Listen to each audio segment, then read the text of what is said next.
So Lucas, once again we are back for another Wikipedia Weekends, and what are we talking about today? Well, when you get the phone, we are looking up the Gladiators British TV show. So Lucas, I don't think we've really talked about the setup for this, so do you want to just explain that while I just gaze gloriously at the logo for Gladiators? The lack of setup for this, of just, you have my phone and I give you a random Wikipedia article to look at That and you read think through. would be quite funny. So it's all improvised, and I'm going to be learning about everything we're talking about at the same time the audience does. So, first of all, Gladiators, 1992. Fucking hell, it's that long ago. It's as old as I am. This is a year younger than I am. Fuck youth of today. 28 years old, man. I might as well be like Captain America at this point, just fading away into distance. Right. So Gladiators is a British television sports entertainment game show. And Americans watching it are probably like furiously typing, no it's not, so I'll add an adaptation of an American programme and its format. So Americans, you did it first, don't worry. I actually thought the British one came first. Nope, American Gladiators was earlier apparently, 'cause it's an adaptation of it, unless they were released at the same time. For ITV, and it says they rebooted it in 2008 and 2009, but nobody gives a fuck about that. And so we go. The programme's format sees 4 contestants, 2 male, 2 female, compete in a series of physical events against the show's gladiators. Oh man, I can't wait till we get to that section. Contestants aiming to secure a place in the grand final and be crowned a champion for their respective series. There was no money rewarded to the winner of any episode until the final. So you didn't even get any money. Jesus Christ. That's like Ninja Warrior. Have you ever seen the thing about Ninja Warrior where you don't really win all that much? You just get to call yourself a Ninja Warrior. I mean, that's a cool title, though. Yeah, in the Japanese one, they have people who train all year for it and people who build the courses in their backyard so they can do it. And then they turn up and it's raining. And it's like, what the fuck am I supposed to do? The show was presented by Ulrika Johnson throughout its original run, alongside John Fashanu and Jeremy Guscott, with John Sachs providing commentary on each event and John Anderson refereeing the contestants. A group of cheerleaders also accompany the show, known as the G-Force. Oh my god, that's amazing. That's so cool. That's so fucking good. The success of the British series spawned further adaptations in Australia and other countries, while in the UK, a children's version entitled Gladiators Train to Win was also created and broadcast on... I don't remember that. Did they go against the adult gladiators? They had to do. All right, so format. The series involves contestants battling against a gladiator in a number of events to secure points for the final event, the Eliminator, aka nickname for my penis. Typically, 4 contenders would appear in each episode, 2 male, 2 female, so that's red and blue for males, pink and yellow for the females. Of course. And each contender would compete in 5 or 6 events depending on the series or time constraints. In each event, the contenders will score a number of points, usually 10 for a win. Typically, both male and female contestants compete in the same event. However, during Series 6, this format was removed and female contenders will play easier games. Ooh, controversy there. That is controversial. Once all 5 or 6 games are played, the contestant with the most contestants' points in total, and the contestant with the highest number gets a head start in the Eliminator. Oh, man. So they just play for a head start? Yeah. The entire show? Yeah. Oh, man. I still remember the one episode where the guy got like a minute head start and still lost. Because he got to like the Travelator at the end and just couldn't do it. Oh, no. And then, was there anything greater moment in Gladiators though when 2 people reached the Travelator and one person was so knackered they couldn't do anything and the other person just watched them fail and then ran up and did it? Oh man. The typical series contains 15 episodes, so let's move on to the events. Because that's what we're all here for. It's like, oh man. What was your favourite though? 'Cause mine, like what's the one that you looked at and went, I want to do that because it looks fun? It's the one that they actually have like games of in like, you know, all those parties and stuff. The wiffle bats. And it's the bats, yeah, where you just stand on like a balance beam and just twat each other with the giant earbud cleaners, as I used to call them. Conversely, what was the event you looked at and went, that's impossible? Because for me, it was the one where you had to work a bicycle with your hands while hanging from it. I do not remember that. That was part of like the final Eliminator. We had to like hold on. Right. You had to like basically work a bicycle, like the thing a bicycle works on, to like go across a gap. And it was like up an incline, wasn't it? Yeah, and it's like, oh, who does that? Like, no one could do it. Right, so despite being made by London Weekend Television, all episodes of Gladiators and the second series of The Ashes and the first series of Springbok Challenge were recorded in the National Indoor Arena in Birmingham, whose ITV provider was Carlton Central. And the event lineup was changed from series to series, and over the years some events were dropped due to safety reasons, Pyramid, and some never made it onto the screen. Breakthrough and Conquer and Cyclotron. The fuck is that? Sounds like an amazing game. and one just disappeared without any explanation, despite being popular and not causing any injuries. Pursuit and Pyramid. Can you imagine going through all that shit and then they just didn't put it on the They TV? didn't put it on the fucking TV. And there is a separate Wikipedia event called List of Gladiator UK that I'm not going to click on because I don't know how to work your phone. So cast and crew, and we've already talked about the presenters. But let's move on to who we really give a fuck about, the gladiators themselves. And we're going to go through some of these, Lucas, and as we go through, you need to decide which one's your favourite or which one's the best name. Carl, we all know who everyone's favourite was. Is it Wolf? Yeah, God, yeah, it's Wolf. It's so obviously Wolf. We'll start with the female gladiators. We've got Amazon, Blaze, Falcon, Flame, Fox, Gold, and then everyone's fucking favourite, Jet. Jet. Laser. What the fuck? Like, are we talking about gladiators or are we talking about the cut characters from, like, you know, the Globo Gym mega corporations, like, winning Just team? sounds like Transformers names or some shit. Is that not the best moment in a comedy where it's like the Globo Gym mega cobras come in and goes, yeah, we've got Phaser, we've got Phaser, Blade, Blaze. And then they get like that woman who's from like the Ukraine and she just hits that guy with the dodgeball. And that guy's probably got to be the greatest act of physical comedy I've ever seen because he goes down so hard. I'm pretty sure he died. He died for it. Then we've got Laser, Lightning, Nightshade, Panther, Phoenix, Rebel, Rio, Rocket, Scorpio, Siren, Vogue, and Zodiac. Jesus Christ, those are cool names. They are, but we're now moving on to the male gladiator. We've got an even better name. We've got Ace, Bullet, Cobra, Diesel, Hawk, Hunter, Khan, Shao Kahn. If he didn't rock up dressed like Shao Kahn, I'd be pissed off. Raider, Rhino. Rhino was the one. Saracen, which obviously series 1 to 8. So he was in all of them, but he had a really boring name. Shadow, Trojan, and there better have been a cross collaboration between him and Trojan condoms. If not, he missed out. Vulcan, Warrior, and then right at the fucking end, Wolf. God. Those names are so fucking cool, and I'm pretty sure they got to pick them themselves. But I just like that one. They all do sound like Globo Gym Mega Cobra names. Like Blazer, Phaser, Blade, Lightning Shock. Oh man. I just want that like Star Trek clip of Captain Kirk just going, Khan!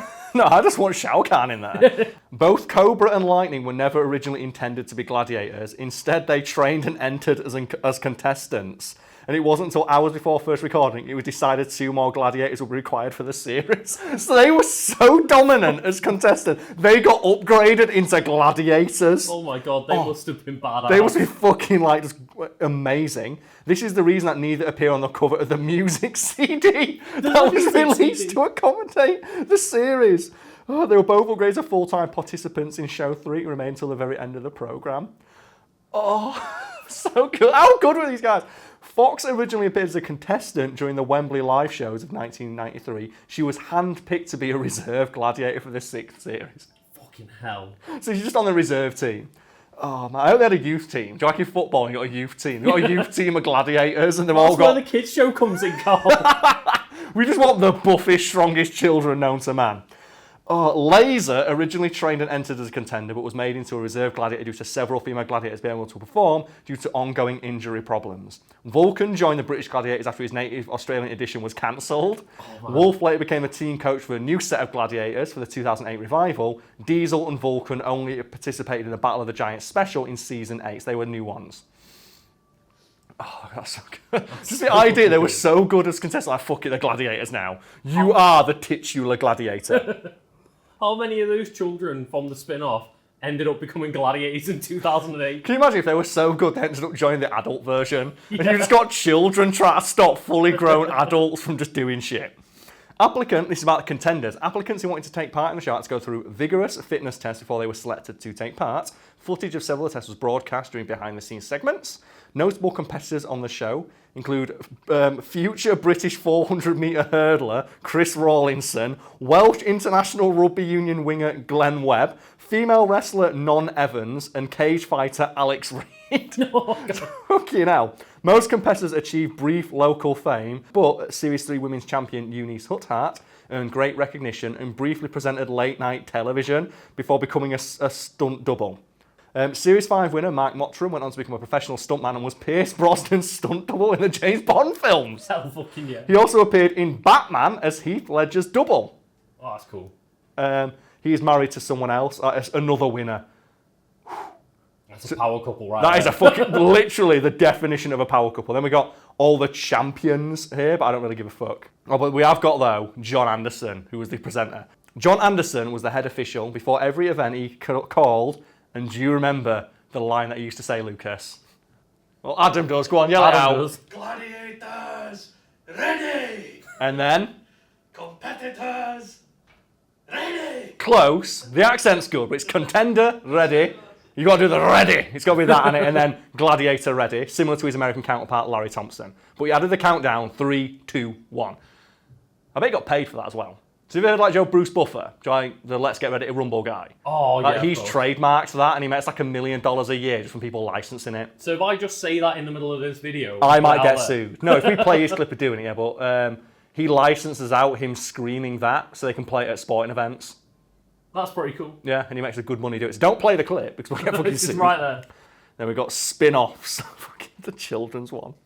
But we're going to skip straight past that because let's notice there's a section below called controversies. And this is usually on Wikipedia where the fun stuff starts. All right, so are you ready for some controversies? And I'd like to point out that there is a warning here saying that this criticism and controversy section may compromise the article's neutral point of view. So that I presume it's written by the contestants themselves after getting mad salty about it. During the first season in 1992, on the first game of The Wall, contender Nicola Borden slipped away from Scorpio. Oh, God. Scorpio had managed to get hold of her, but she slipped off moments and later fell to the ground. It turned out that Borden had greased her legs. What? just behind the scenes. Like, if I'm fighting with Scorpio, I'm greasing my fucking legs. It also turned out that Borden had undone her laces so that Scorpio could not hold on to her trainers. She's preparing for this. You deserve to win if you do that. Because that is just like, that's like 4D chess levels of shit right there. Although they won't explore in the actual programme, the incident was given a mention on the show's first home video release, Into the Arena, as Scorpio made a complaint. You call the Gladiator, man. Your literal job is to, adapt, overcome and survive. But here's the best bit. After reviewing the footage, referee John Anderson ruled that while Borden did use, and I quote, excessive grease on her legs, there was no actual rule prohibiting this, therefore she was allowed to retain the point she earned. That's how it's fucking done. But Karl, how much grease on your legs is excessive grease on your legs? Well, and I love this in sports, so people find that's against the spirit of the rules, but not the actual rules themselves, and they get away with it.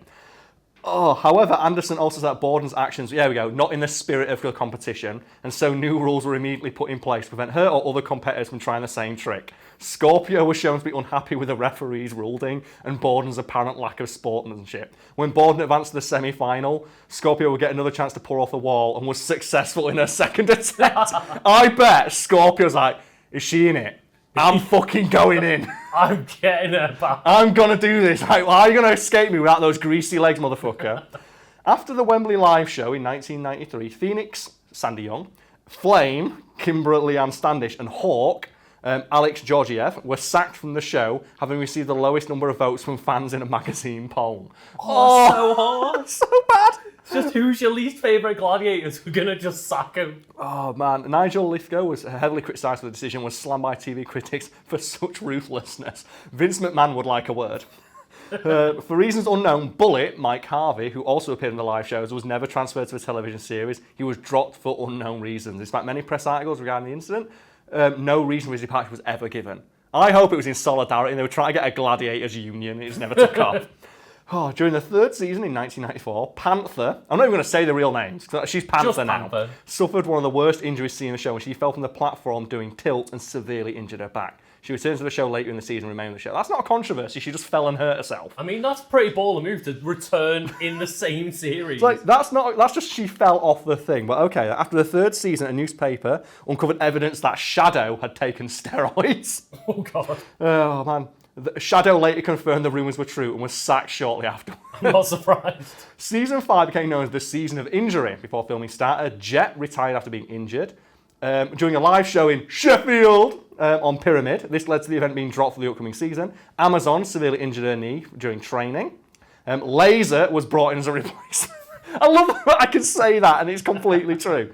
Replacement, but even used the same costume with minor changes. Laser made her debut in the 5th episode. Zodiac appearance were only limited to 2 episodes, both on Danger Zone due to an injury on poleaxe during training. She was training with a poleaxe. Like while you were at home, she was studying the blade and the poleaxe. Nightshade made only sparse outings due to a severe virus picked up in Australia. Oh, God. Of all the things, I'm just glad she didn't get bit by every spider in the world.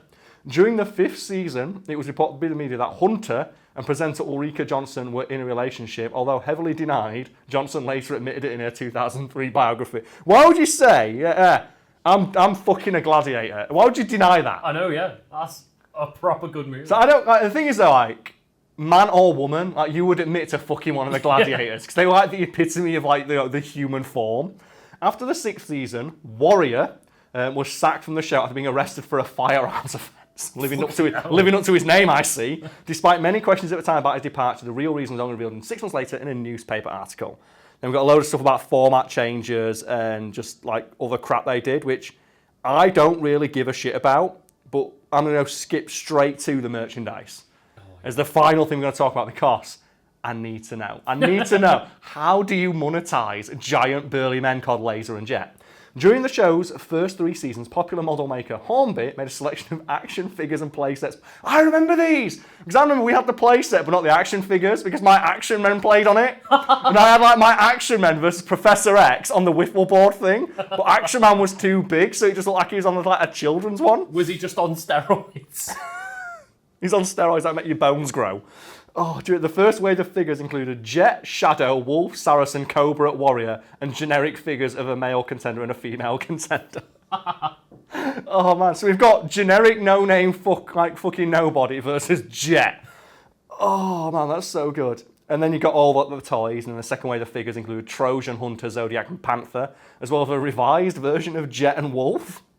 I hope Jet was just a real jet. I hope they got confused and it was just like an F-35 or something in the place. Model. Just fight Jet on the wiffle bat and just a fucking Starscream just flies in and just takes you out. A final wave of figures were released in the international thing. This includes revised version of Hunter and figures of Hawk, Terminator, who was from Finland, and Dynamite, who was from Russia. In 1995, McDonald's gave away an exclusive range of figures to a Happy Meal promotion. These consisted of new models of Trojan, Wolf, Jet and Lightning. These sound like fucking Revengeance villains. Jetstream, Sam and Trojan, let's go. Notably, many of the moulds from the Hornby series were shipped over to Australia and reused for a range of Gladiator figures there.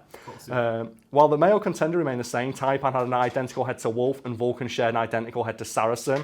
Figure of Tower, Commando, Condor and Hammer were also released with an identical dual playset. I'm just loving these names. Yeah, I'm just loving all these names. Along with these popular models, playsets of everything from plates to clocks were released, 2 CDs and an audio tape compilation were released doing this thing in the show, containing such tracks as Holding Out for a Hero, We Are Family, and The Boys Are Back in Town. Just one of those things for me though, just doesn't just stick out We Are Family in this thing of like Gladiators. Oh, fuck it. I'm sweating a little bit just from nostalgia. I used to watch this on a fucking Saturday, and I just remember we'd always cheer when they fell down Travelator. Because it was just so embarrassing when you just see him like land and go, oh no. Oh God. I'm so happy that this is my job, Lucas. Thank you for reminding me of the wonder of Gladiators.